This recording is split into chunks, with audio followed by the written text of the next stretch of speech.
The EU justified Elon Musk $140 million, but Musk fired back, openly challenging them, saying he would abolish the EU. While Trump commented, "It's a tough thing. Look, Europe has to be very careful." The EU claims X failed to remove illegal content, didn't handle disinformation, and didn't provide algorithmic transparency. TikTok, Meta, Google, and others have also been fined, but they all cooperated with the investigations. Musk not only refused to cooperate, and he said, "This isn't regulation, this is political censorship." So what exactly gives him this level of confidence? Is the EU really afraid of those posts? Or is the EU afraid of what Musk holds in his hands? The things that can keep Europe awake at night. First, Musk controls X, a major opinion platform in Europe. This is what terrifies the EU the most.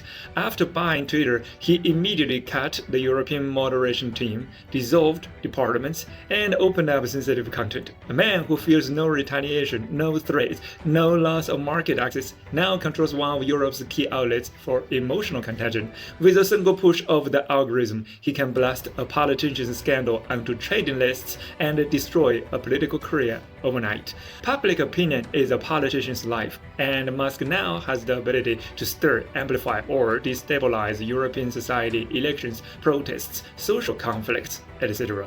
Second, Starlink. Reuters reported that in September 2022, during Ukraine's critical counteroffensive in Kherson, Musk instructed engineers to disable Starlink service in parts of the battlefield. Drones went offline, long-range artillery became ineffective, and Ukraine's encirclement plans were affected. In another case, Musk refused to activate Starlink for a Ukrainian drone strike on the Russian fleet, saying Starlink is a civilian system and cannot be used for offensive military actions. So imagine this, a US entrepreneur effectively influencing the course of a European war simply by flipping a switch. Third, cars. Even Europe's pride, its automotive industry, has been carved up by Tesla, and now they also fear BYD. In the EV era, European automakers are clearly falling behind, far weaker than Tesla and Chinese manufacturers. The better Tesla sells in Europe, the more Germany and France lose confidence. EU tariffs and anti-subsidy investigations won't save Europe, they will only deepen fear and division inside the EU. Fourth, rockets. Europe can't even launch its own rockets anymore. After the Ariane 5 was retired, Europe has faced severe launch shortages and now depends heavily on SpaceX to put satellites into orbit.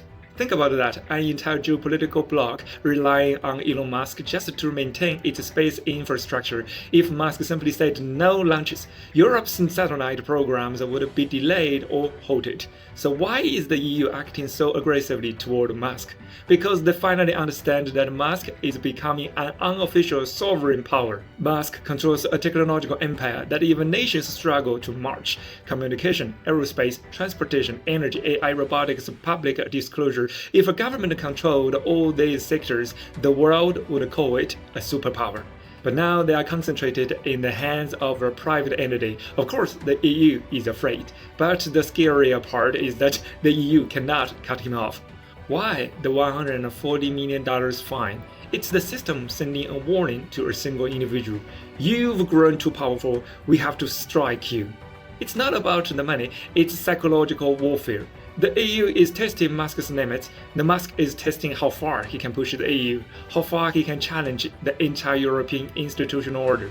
This showdown isn't platform versus regulator, it's a super individual versus the political system of an entire continent. So, if someday Elon Musk be assassinated, nobody should be surprised in this drama better than a movie plot. And who do you hope wins? Follow me on Eastern Perspective to see the world.